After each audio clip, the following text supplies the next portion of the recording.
Put the light. It's visible now. It is not much visible. See, Put the light on. and down on how it looks. No. I turned it on already. I have to move the desk and get it. Okay, you don't have to. Okay. So you don't give the sign. We sometimes do. Okay. No.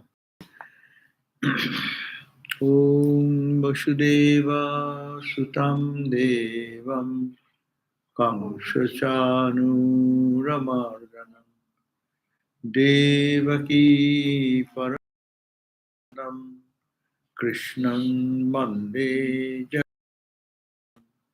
Om Shanti Shanti Shanti. We salute Bhagavan Krishna, the son of Vasudeva, who is the destroyer of the demons, Kamsa and Chanura, most dear darling of the mother, the Janu Devaki, and the great Guru of the world and the lover of the universe. We salute him again and again. Oh, peace, peace, peace be unto us. So we are today starting the chapter 13 of book number 1. And there it starts. Last time we heard the Yudhishthira after the war, big war. Yudhishthira became the king, and his kingdom flourished. All the subjects were extremely happy to have such a generous king, and people were free from all worries, anxieties, and everyone being happy, truthful, honest. The ideal society, because the king was so great.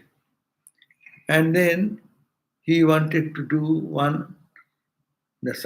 several sacrificial fires.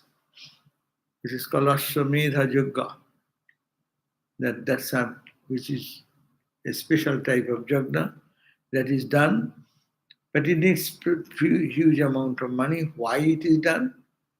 He did it because in the last war, so many millions maybe, I do not know how many number, such number of people were killed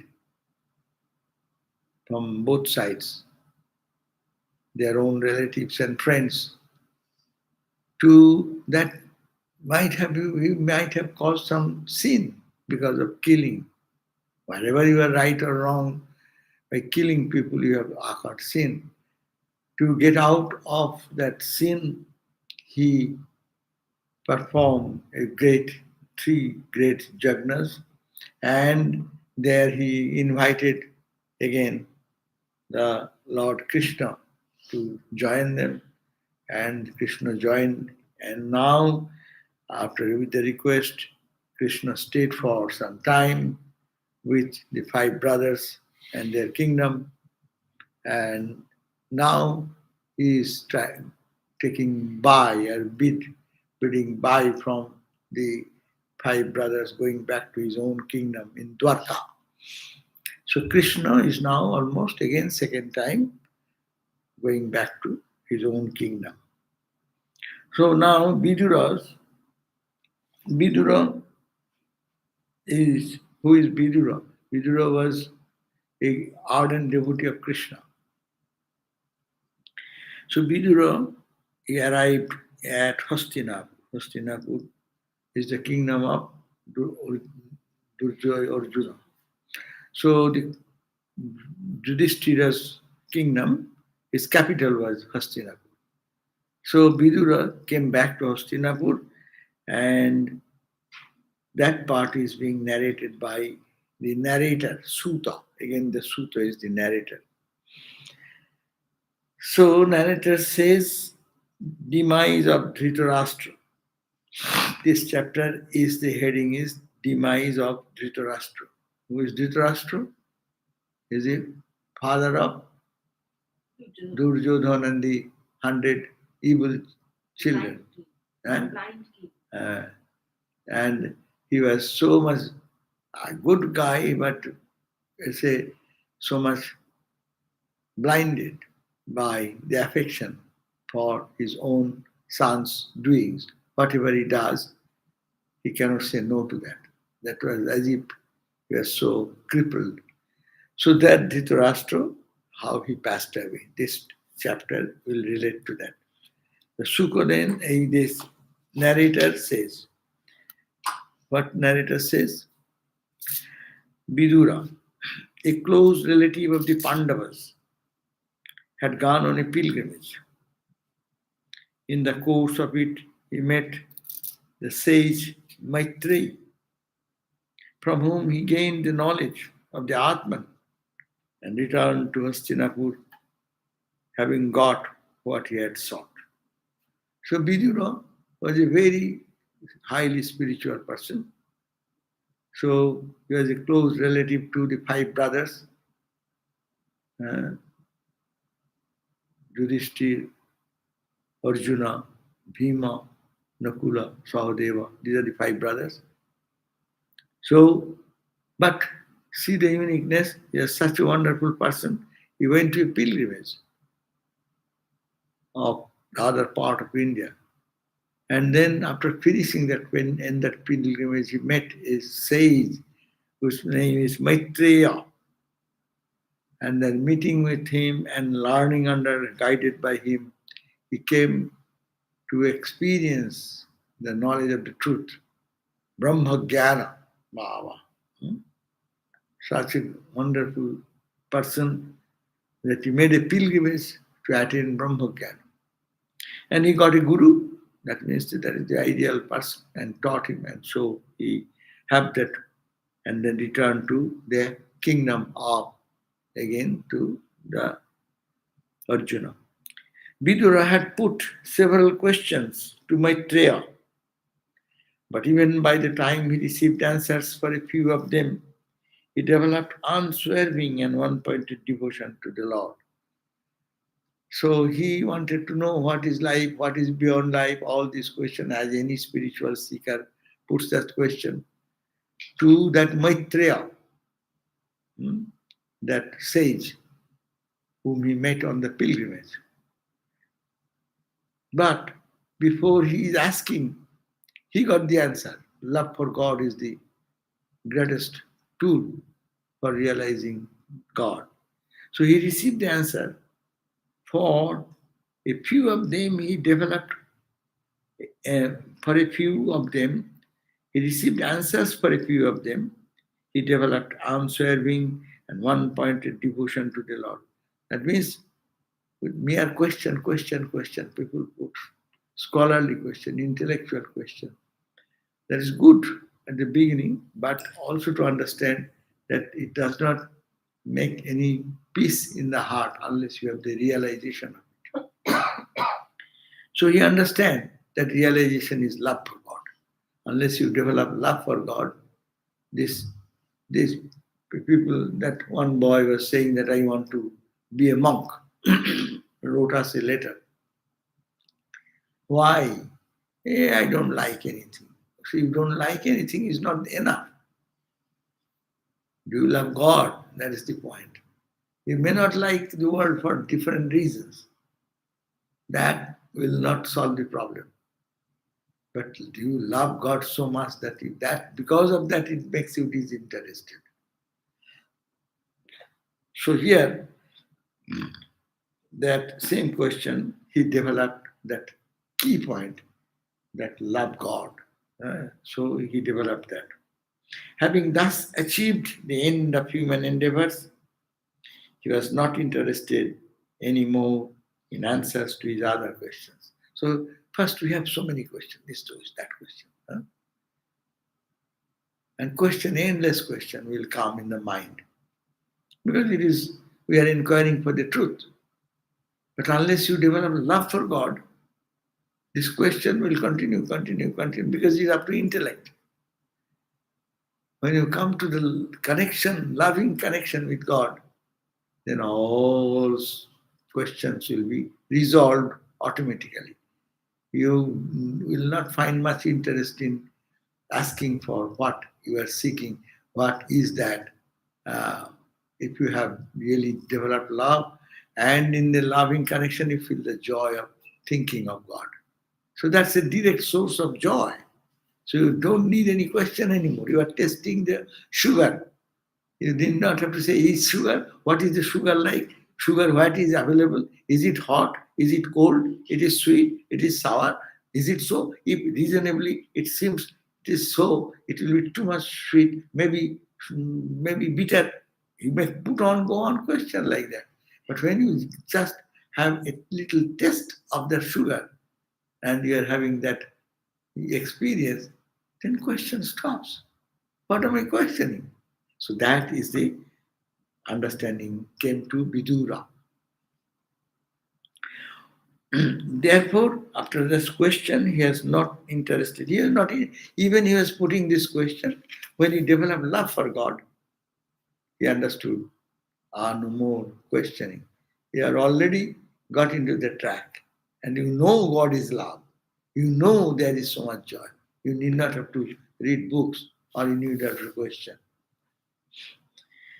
O Holy One, seeing their dear and close kinsmen came back to Hastinapur, those of the royal household, Dhritarashtra, the grandsire, Dharmaputra means the Yudhishthira, with his brothers, Jujutsu, and these are the names of the other people who were in the palace that time, that their relative has come back with this extraordinary quality of love for God. So Kripa, Kunti, the mother, Gandhari, the wife of Dhritarashtra, Panchali means the Draupadi, Subhadra Uttara, Drona's wife, other relatives of Pandu family, and their wives with their children gathered round him enthusiastically and received him warmly, as the senses of man do when the vital breaths are recovered. And that means all of the royal family members, they assembled around that Vidura, who came back after the pilgrimage, having generated love for God like a wise person. All of them deeply feeling the sorrow and anxiety of separation from him for a long time, shed tears of love as they embraced him or prostrated before him.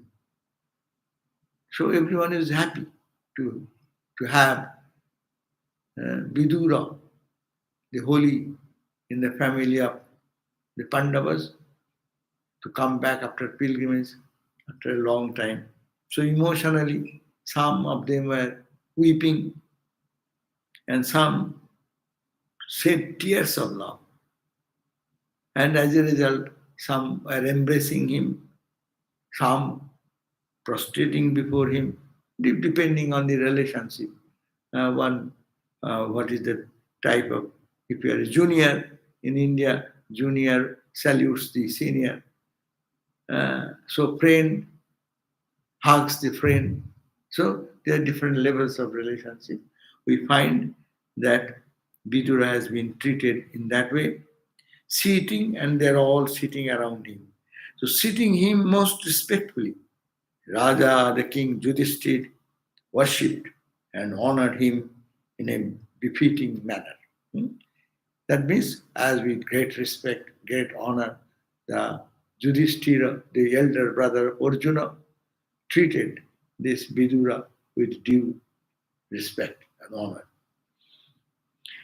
After he was fed, rested, and comfortably seated, then Yudhishthira, with his head bent in humility, asked him in the hearing of all.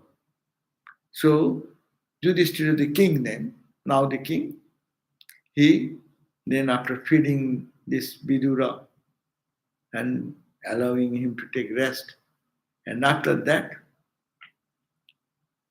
comfortably he seated And the king then put this question with humility, asked some questions. What are that? 8th verse, verse number 8 on page 56. Do you remember how we are brought up under the shadow and care of your protective wings as chicks of the mother bird? Vidura was an elderly person in the family, and he had so much love for God and sincere asking that he went for pilgrimage in seeking the truth. And after attaining that, he came back. So Yudhishthira said that when we are kids, eh, how you looked after us with much love and affection, like a mother, care of your protective wings, as the chicks are protected by the mother bird. Like you are like mother, you took care of our early days. Recall how we, with our mother, were saved by you time after time from poison, fire, and other dangers.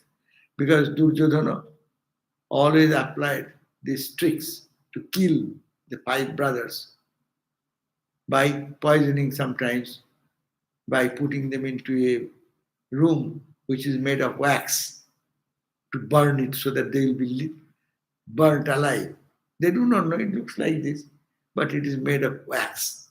So that's why he's saying that Vidura, you recall how we, with our mother, Draupadi, Kunti, Mother Kunti, with wife and 5 brothers, Draupadi the wife and Mother Kunti, how you, as a wise guardian of us, saved our life, saved by your time after time from poison, from fire, and other dangers. Because Duryodhana is always making a trick how to kill them, how to kill them. Many evil tricks they took, and these are the fire, putting to fire, then putting to in difficult situation. Incognito, they will have to live for 14 years. And so in those odd periods of time, you, like a mother, protected us, guided us. So how did you, 9 and 10, how did you support yourself during your wandering all over the world? My question. You went as a pilgrimage, being a royal family member. How you went to the world and wandering days? How do you spend your days? Which holy rivers and centers of worship did you visit? O great one, God lover like you, having yourselves risen to the height of holiness, sanctify the holy places you visit by bringing the presence of the Narayana who resides in you. He's saying that where did you go wandering in the different places of pilgrimage? To which places you visited? Which holy rivers? India is full of, anywhere you go, it is holy rivers. Ganga is holy river, Jamuna is holy river. Therefore, what are the other rivers? Saraswati is another holy river. These are all sanctifying. So, how you wandered around yourself and how you supported yourself by begging food, or how did you do that?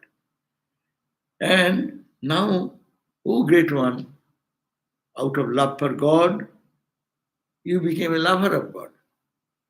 So you have raised yourself. Because of your love for God, you have raised yourself to the height of holiness because you have become holier. And holy people, the beauty of holy people is this, that wherever they go, they make the place holy. As a bad guy going any place, they make the place a dirty place. No? So similarly, holy place goes wherever they set sit, wherever they live, that place become holy. No? Ramana Maharshi made the place, that hill, mountain top. It's a holy. How? His holiness make the place holy. Ramana Ashram. Na? Say Dakshineshwar. Ramakrishna came and he lived there because after God realization, when he lived, that holiness made the place holy. Now people from all over the world now going to holy place. Say South Pasadena, we go to South Pasadena. Why? Vivekananda came and lived there. No? So it has become holy. So holy place, make the place holy. So you, the holy, because you wanted God only and you are infused with love for God, so you made the holy places, you visited these places where you visited, they become holy because of your presence.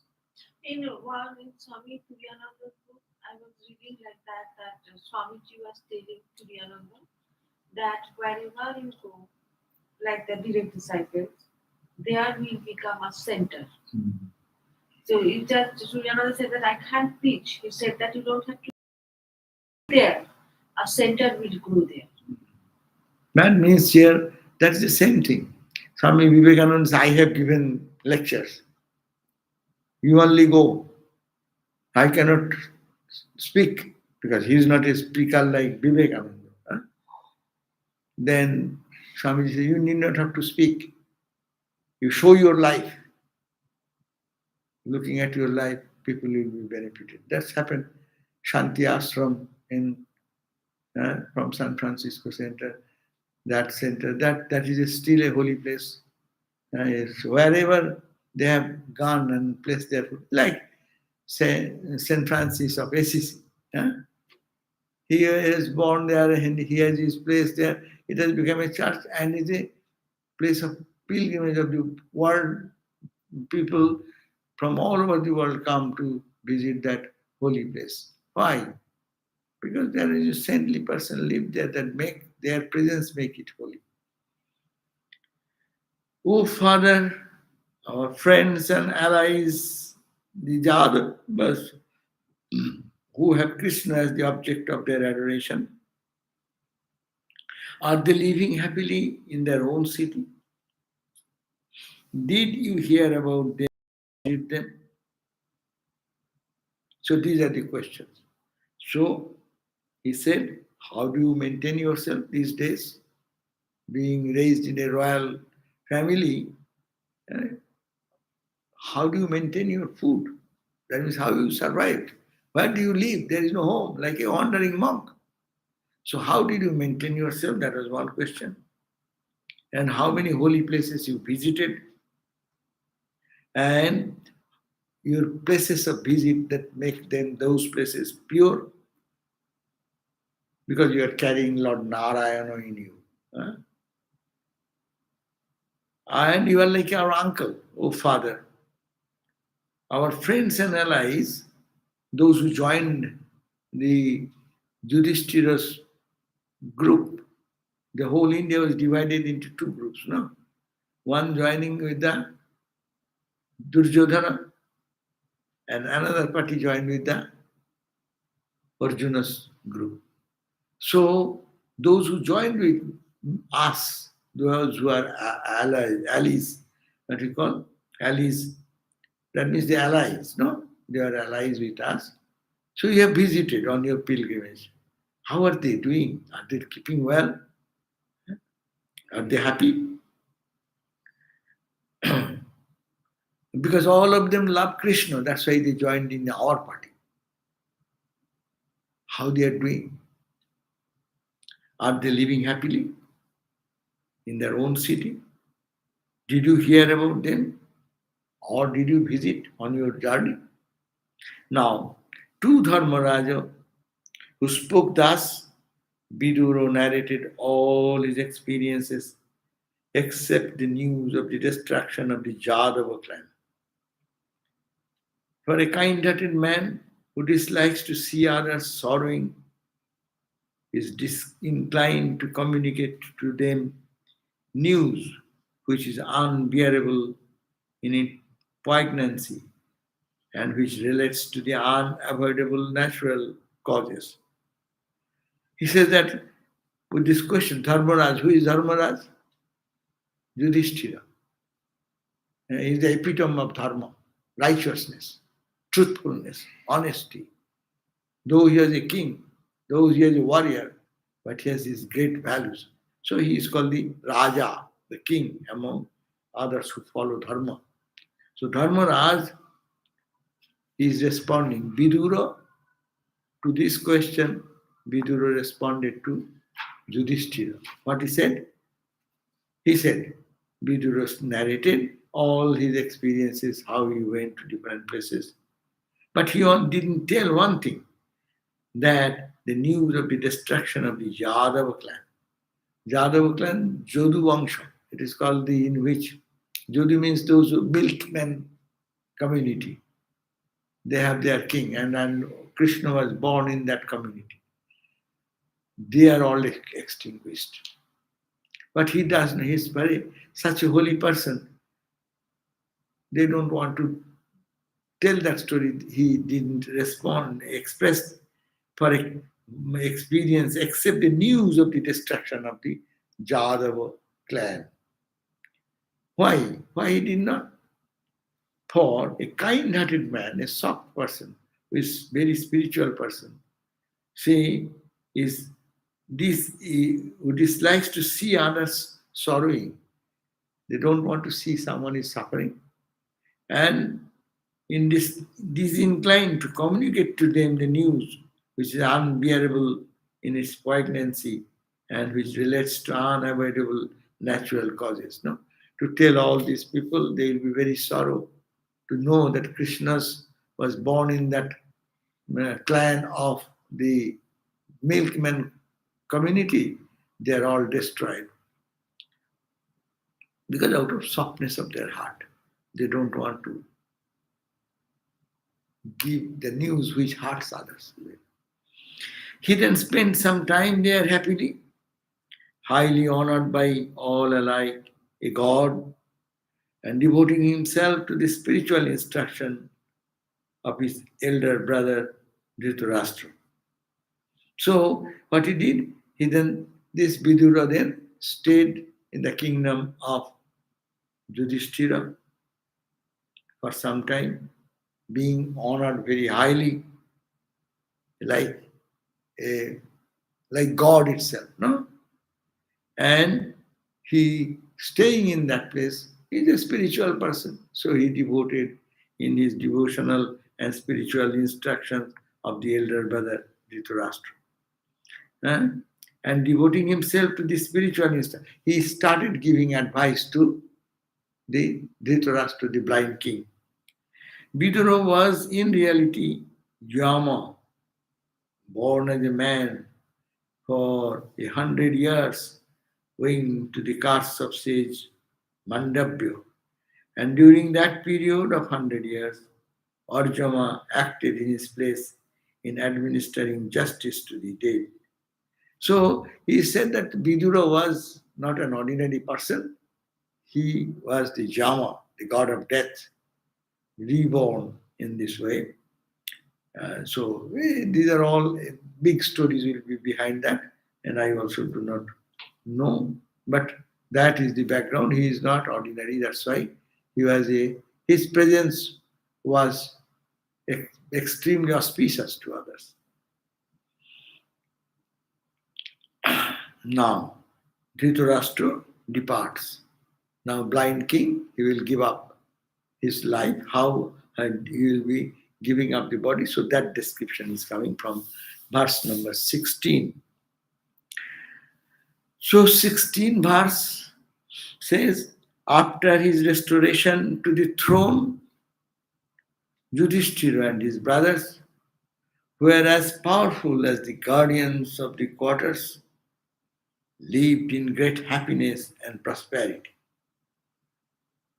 He had also the pleasure of seeing the faces of a grandson who would continue his line. Okay, that means this is talking about Yudhishthira. Yudhishthira then ruled the country with his brothers, 5 brothers, and they are powerful, powerful in the good sense, powerful as like the guardians of the quarters. In Hindus believe that there are everywhere God. So eastern side, there is one God to guard the eastern side, like military force. Similarly, spiritual force. So, as like the guardians, they are protecting the east, west, north, south, all directions. Lived in great happiness. They were happy and they made the people happy and prosperity. And here also the pleasure of seeing the faces of grandson. That means this Abhimanyu is the grandson. So they got the chance of seeing birth of the grandson who would continue his line. Many years thus passed unnoticed as it happens with people attached to home and family and grown heedless because of engrossment in their worldly affairs. None indeed can overcome the sway of time. So they are all happily, the kingdom was continuing and the people were happy. But when the happiness comes, people get attached. No? Happy moment means I'm happy. Happy means what? You are engaged in eating, sleeping, friendship. Friends are very well, ha ha, hoo. So when trouble comes, then we think of God more. When everything becomes all favorable, how many people can continue to think of God? So this is almost the same situation.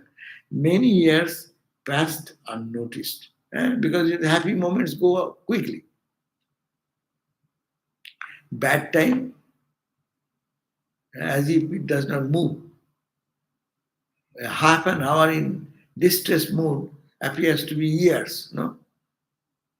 And joyful mood, you are joyful mood, 5 hours passed. Oh, it has become 5 hours, no? So this is the condition. Many years that passed unnoticed, as it happens with people who are attached to home and family, and grown heedless because of engrossment in their worldly affairs. None indeed can overcome this way of time. Time sweeps on. As time goes on, it has its consequences, good and bad. Vidura, who was conscious of all this, one day addressed his brother Dhritarashtra. Vidura is the uncle. So, uncle of Arjuna, Yudhishthira, etc. So, Vidura addressed his brother Dhritarashtra, blind king. O king, bad times are ahead. Leave home and possessions and come into the open. The time spirit as death, whom none can counteract or ward off, is fast approaching all of us. That means we have been happily staying, but our time is ending. The clicking of the clock. So our death is approaching. That is the main point. Death is approaching. Overcome by time, time's inevitable hour, men have to abandon their very life breath. How much you want to keep the body? You will have to give up the body one day. Time is a factor. You cannot stop. As the time clicks on, everyone is born in time, grows in time, then declines in time, dies in time. So, O Dhritarashtra, for the king, you are my brother, elder brother, so be ready.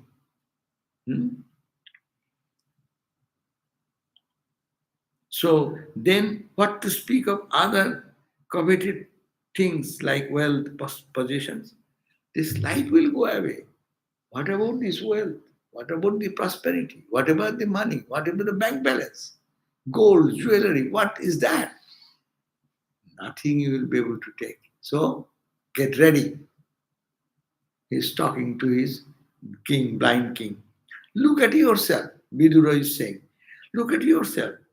Father, brothers, sons, and friends have all been killed in your family. Huh? All the 100 children of Dhritarashtra, they are all killed. And all the lineages are destroyed. So, father, your brothers, sons, and friends, fathers have died because of old age. Brothers and your children who were good or bad, whatever they did, in time they are killed in the war and they are gone. In age, also you are far advanced. Now you have become Buddha, old age. Buddha.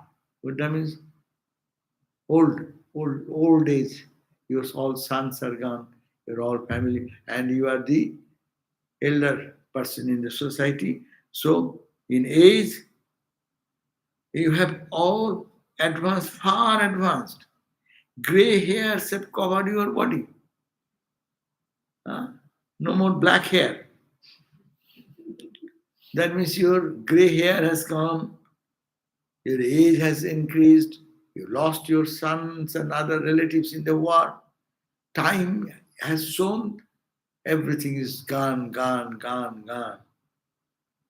And you are practically living in another man's house. It is not your house. You are living in the house of whom? Yudhishthira. Because they are the king now. You are living in their home. Supported by him out of mere goodwill. Huh? Because you have created this trouble, you could have controlled your children, huh? Like Duryodhana and others. Then this war could have been stopped, but you didn't do. You could not control.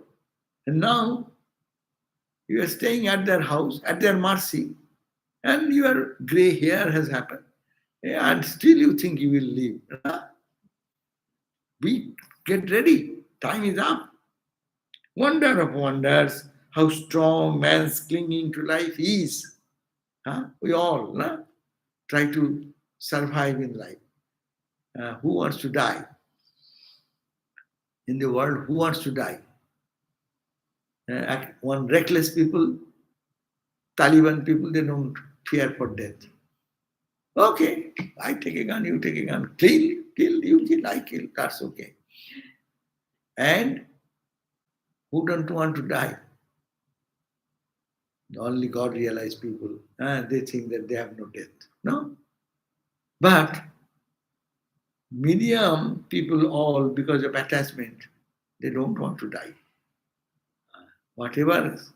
And we also human being, because of our clinging to life and the objects of the world, we feel attached to it.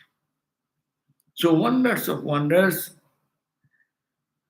wonder upon how strong man's clinging to life is. Even powerful people, but cannot give up the attachment to the body and mind and money and wealth and prosperity and all this name, fame.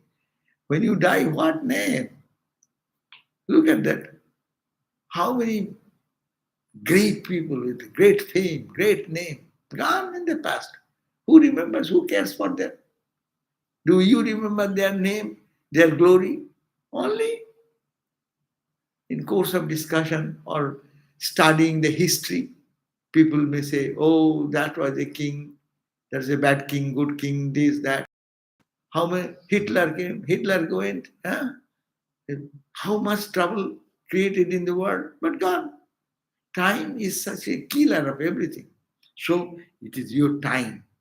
Wonder of wonders, how strong man's clinging to life is. 22 verse.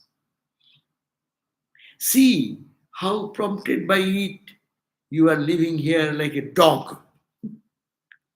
on balls of rice thrown to you by the Bhima with content. Huh?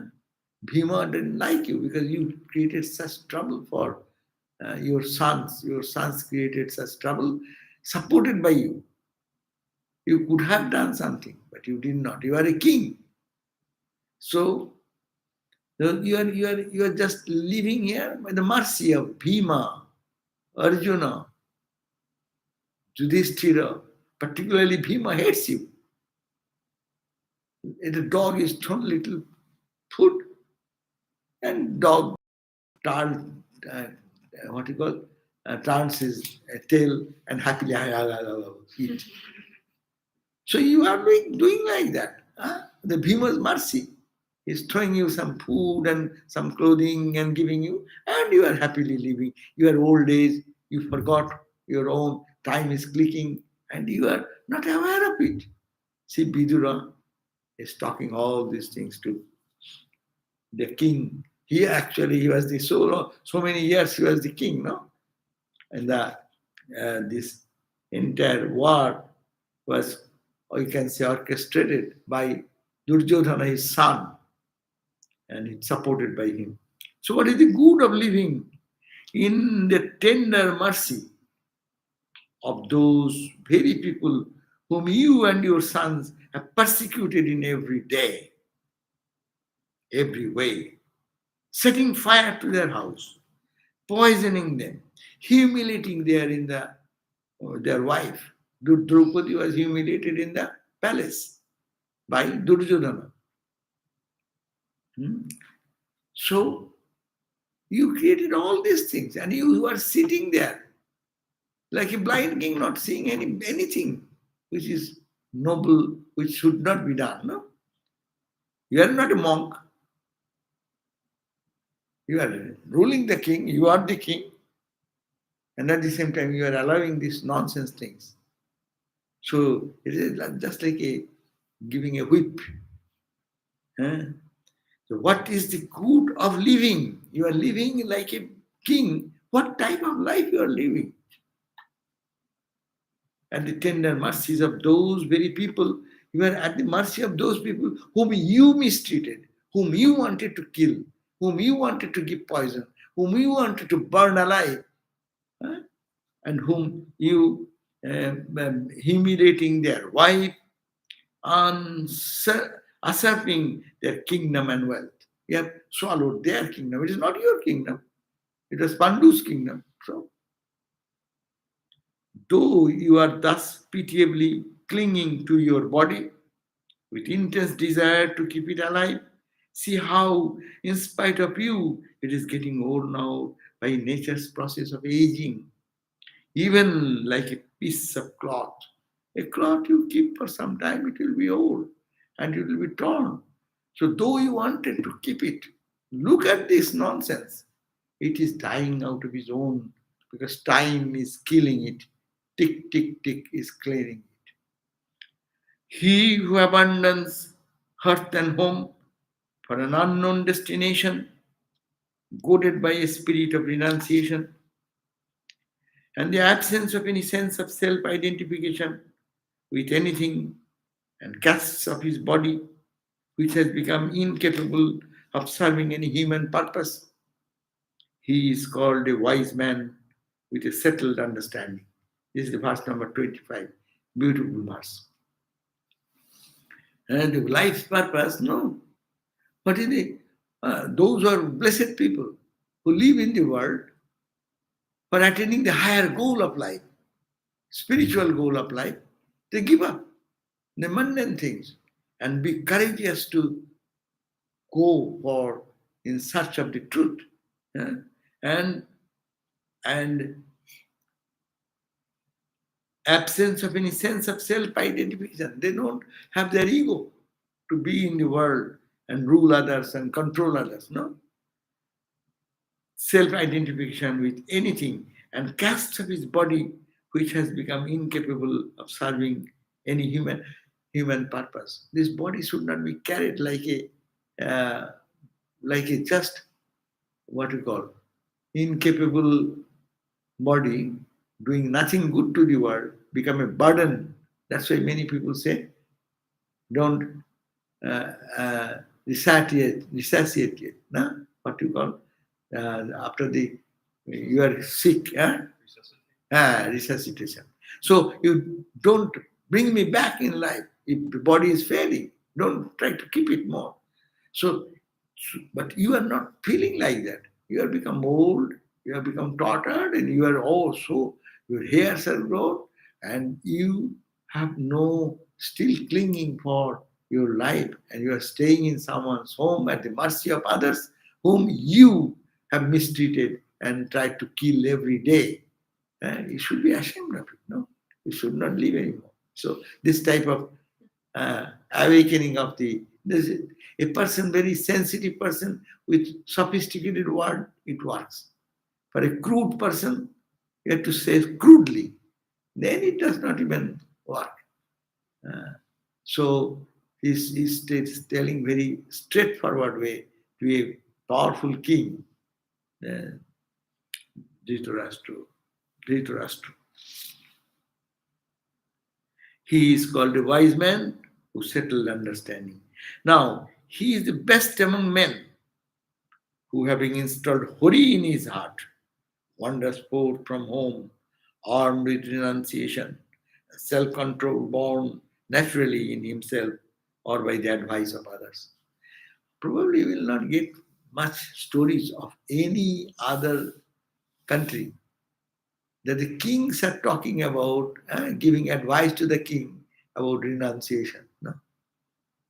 Where you find the Greeks are talking about in that vein. The Greek kings are being given the advice, hey, your body is becoming old. Why do you go with a sword in hand to kill others, conquer others? Life is short. Pay value to the important. You will never find such advice. This is a wonderful India. And Indian spiritual tradition is like that. And the king is getting advice from a person who is not a king or anything, and they're listening to that. they have the guts to bear in that, no? Others will say, do you know who you are talking?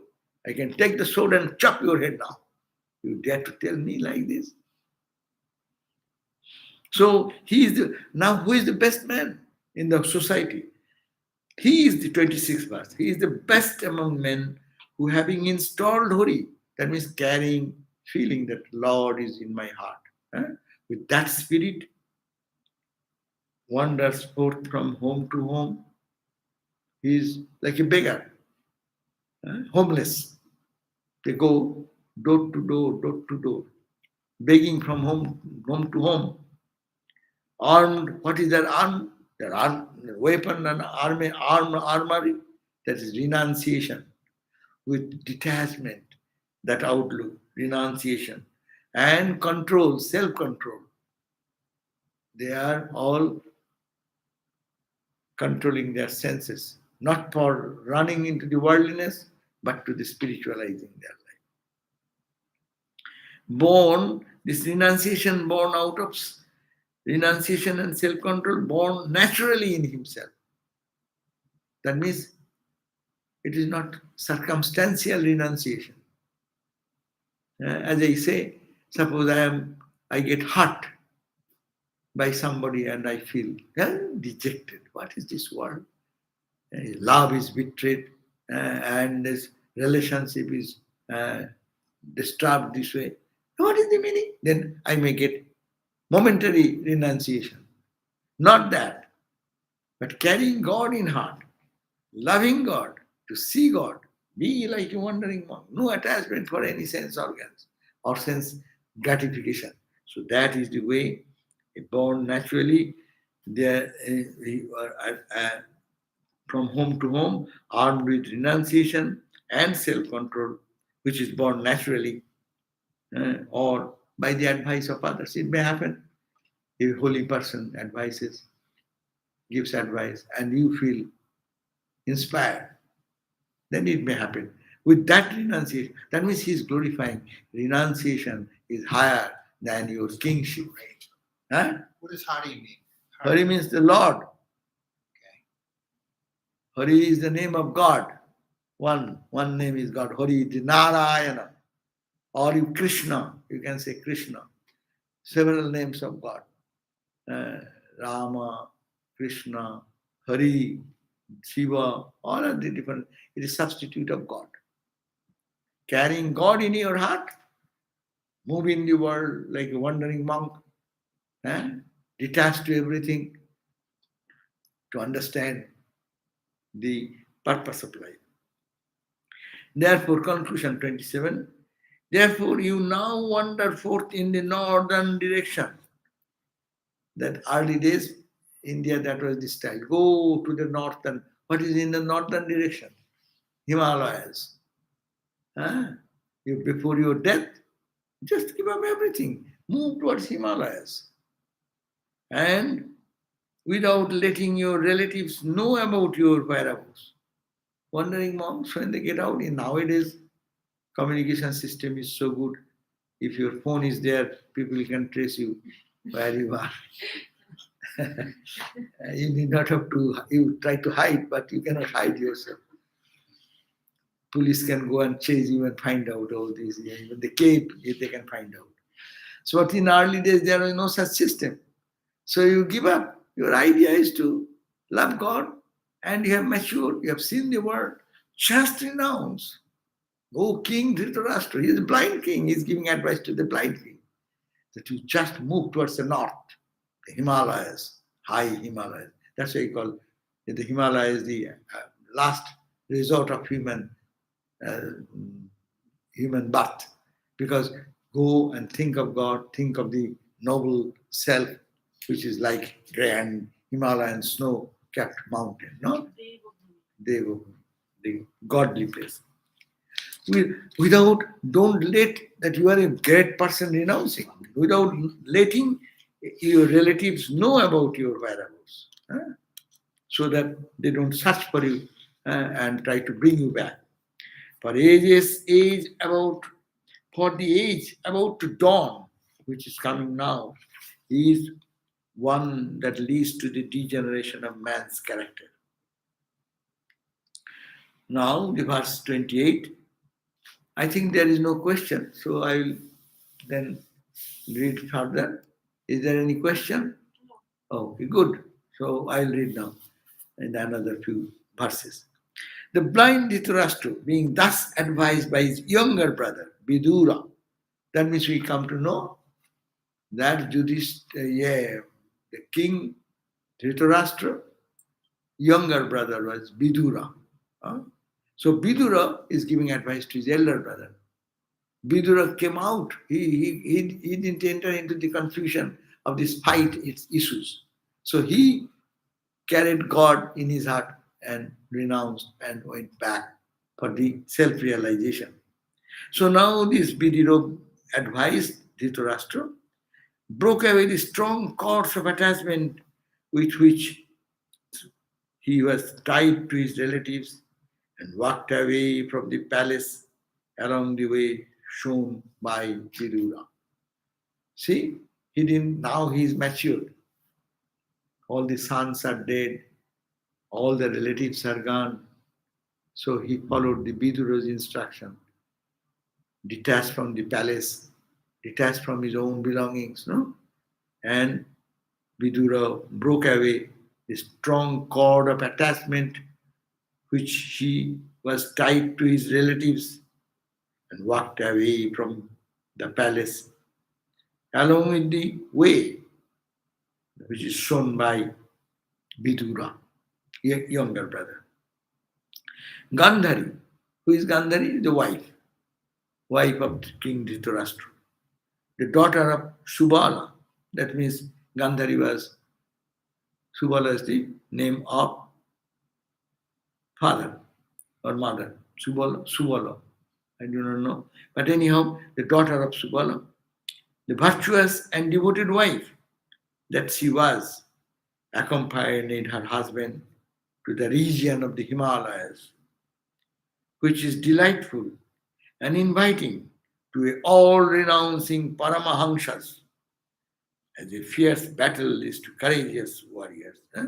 It is like a fierce battle is to a courageous warrior. That means to take up the journey to the Himalayas is very difficult and tedious because, path is very tough, austerities, no home. You have to love God, think of God, then you can endure those sufferings. The next morning, when Yudhishthira, after performing his morning rites, the fire ritual, and worship of holy men with presents of cereals, cows, and went to the palace of his elders to make obeisance to them, he did not find Dhritarashtra and his wife. That means the king, a real king now, Yudhishthira. Yudhishthira was engaged in doing other activities. Vidura talked with the king, blind king Dhritarashtra, the father of Duryodhana and others. They left the palace and then went away. But Yudhishthira did not know that. So when he came to know, seeing Sanjaya sitting in a depressed mood, he means Yudhishthira, said to him, "O Sanjaya, where is our blind father Dhritarashtra? Where is mother Gandhari, who has been grief-stricken due to the death of all her sons? Where is our well-wisher and uncle Vidura?" Huh? That means Vidura didn't only give advice, he only inspired the king Dhritarashtra to follow him, and he was guiding them to go to the Himalayas. Where is our well-wisher and uncle Vidura? Has the worst happened? Have they, out of resentment for anything that a slow-witted person like myself might have unconsciously done, drowned themselves in Ganga in their present mood of extreme grief for the death of all their near and dear ones? That means he is blaming Yudhishthira being, did I do anything wrong? That this, my uncle, no? Father's Dhritarashtra, why he is no more found here? Where is Mother Gandhari, his wife? Where is this Vidura? They have left. Did I do anything wrong? They abandoned me and went into somewhere else to drown into the Ganga, stream of Ganga. Where has our uncle Vidura gone? The uncle who befriended us and protected us after our father Pandu died, leaving us helpless children. So this was the question. Then Dhritarashtra put that question. Then the Sutta, commentator, the narrator, he is saying, Sanjaya, who was intensely faithful and loving towards his master Dhritarashtra, was thoroughly depressed and grief-stricken at the disappearance and remained silent for some time, incapable of giving any answer. 35. He then burst aside his tears with his hands, somehow exercised sufficient control over his feelings, and then began to speak to Dharmaputra, who with his mind always dwelling over his lost master. So here he is saying that Sanjaya, the Sanjaya, in the Gita we find Sanjaya Vacha. Sanjaya was the narrator. He was sitting in the palace and telling the king, blind king, what is happening in the world. Like a narrator in our television. You see something and narrate. So those days something was there. Krishna gave him this special power. So he could see what is going on and narrating that. One question. So speak to Dharmaputra, which is always dwelling over his lost master. So now this Sanjaya became very sad because he was living with the blind for so many years and felt some connection, human emotion. He said, "O great leader, I am in utter ignorance about the intentions of your paternal uncle Dhitarastra and Vidura. as also Mother Gandhari. They have slipped away without giving me any clue about their whereabouts. As he said, don't tell them where you are going. No connection. Just move towards the Himalayas and just lead, carrying the Lord in your heart. Just make a journey. So he said, sorry, oh Sanjay. Sanjay said, sorry, I do not know where they live. Without any notice, without any instruction, they have left us. So this is the end of the verse number 36. And now Narada's instruction comes to Yudhishthira. Just then, in this, Narada appears now and then. Narada is who? Who is the promoter of bhakti and messenger of Lord Narayana, Krishna. So he appears and guides the humanity. So he now will give some advice to Arjuna, Yudhishthira, the elder brother, who was saying, where is my uncle go? Did I do anything wrong? To give him instruction, then Narada comes. So we can read that next day. That will be verse number 37. We'll start. Just we read through 36. We'll start at 37. Okay? Om Shanti, Shanti, Shanti. Om Tat Sat. Shri Ram Krishna Arpanamastu. So now we'll have some few minutes on questions. Often at the beginning of the spiritual journey, as one appreciates the impermanence of the world, they lose interest in one. This seems Vishad, not Vairagya. If you could clarify further. There is much difference between these two, renunciation and frustration.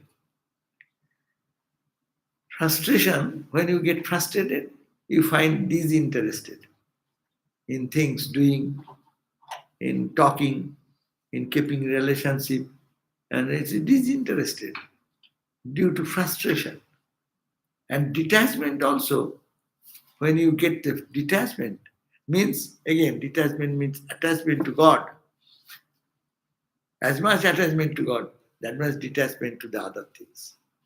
So when that happens, outwardly, they look the same. They appear the same. But internal feeling is different. Renunciation has a higher value. It is not renunciation. As I discussed, that impermanence of the world idea comes to anyone, it may come. You can see, mostly, suppose some relationship is broken. It breaks the heart. And that time you feel, what is the meaning of this world? Why am I here? Why am I doing all these friendly connections and just doing ha he this like? This is the relationship. This momentarily it can be just broken. So that is the frustration. And that also will give distaste for a few days. But if he gets back another friend, another relationship, a nicer relationship, then again life starts. So it is nothing wrong. It is nothing wrong. But this is not renunciation. It is out of frustration. There is in the Aesop's fables, there is a story, no? That jackal wanted to grab the grapes. It was a little high and he could not climb. But he is a clever guy. He don't want to say that he could not reach that. He said, oh, grapes are sour. Grapes are not sour because you could not get it. That's why it is sour. If you get it, then you say, wow. No?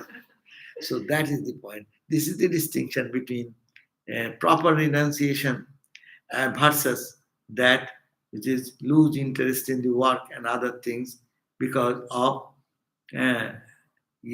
frustration. That's Vishada means frustration.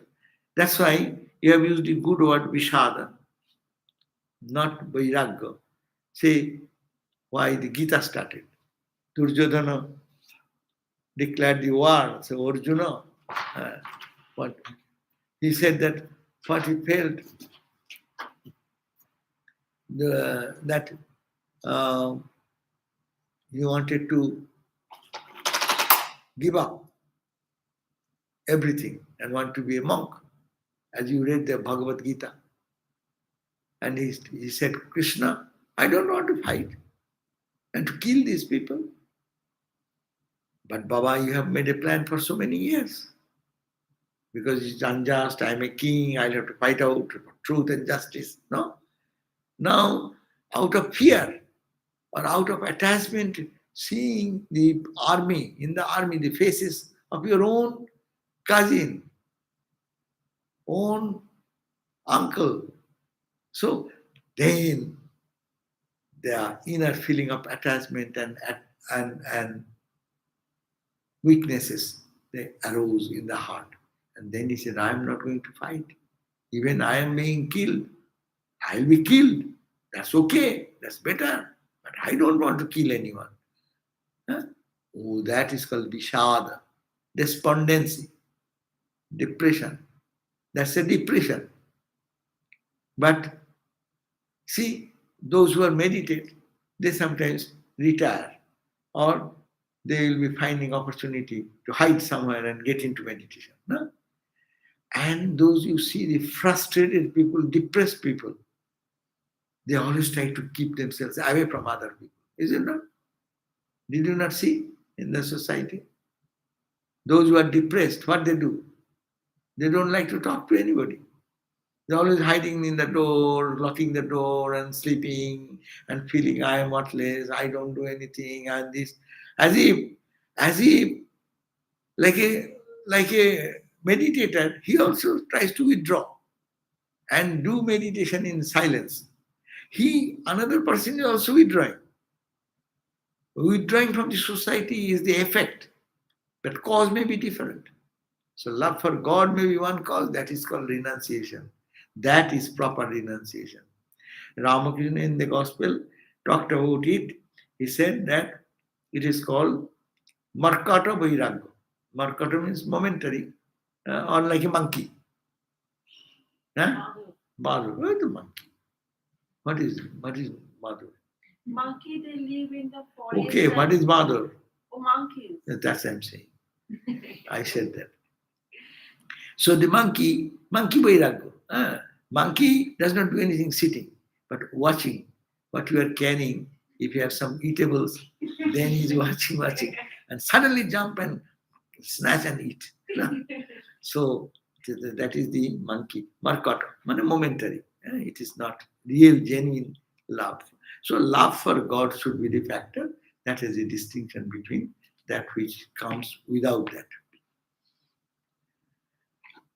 Oh, again another question, follow-up question. A person with great vairagya, is he or she is in more joy than a regular person? Is that the bliss of Brahman? No.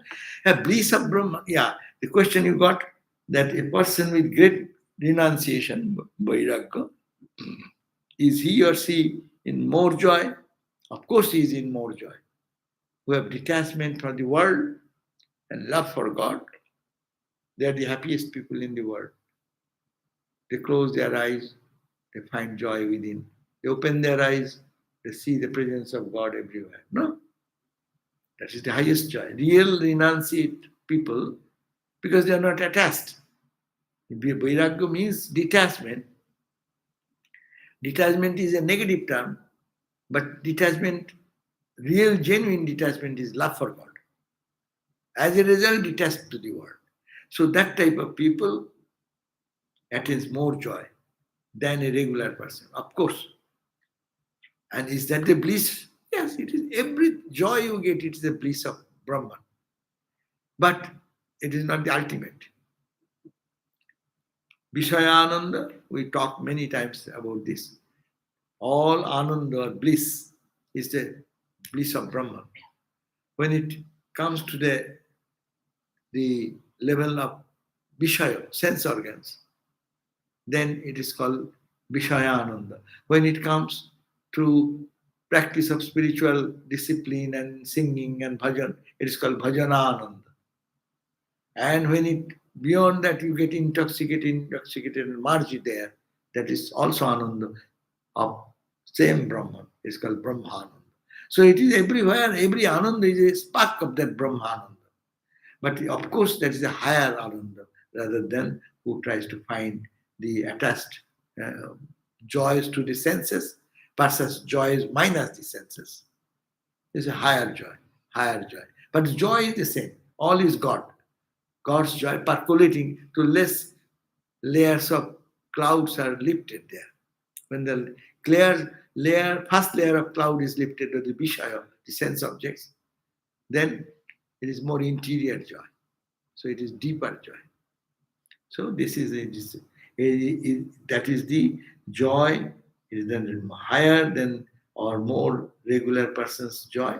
It is a better joy because it remains in your memory for a long time.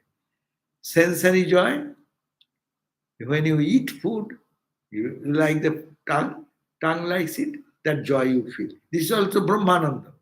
But coming through the tongue is higher joy when you think of God, no external object, but meditating on that, you feel the peace in you. This is a higher joy. And then higher joy, when you are totally get absorbed in God, samadhi, that's the joy, Brahma Jnana. So these are all joys, but in different flights and different levels. Okay, thank you. So we'll meet you maybe at the 7:30 again. And thank you for joining online. Om, peace, peace, peace. Shanti, Shanti, Shanti.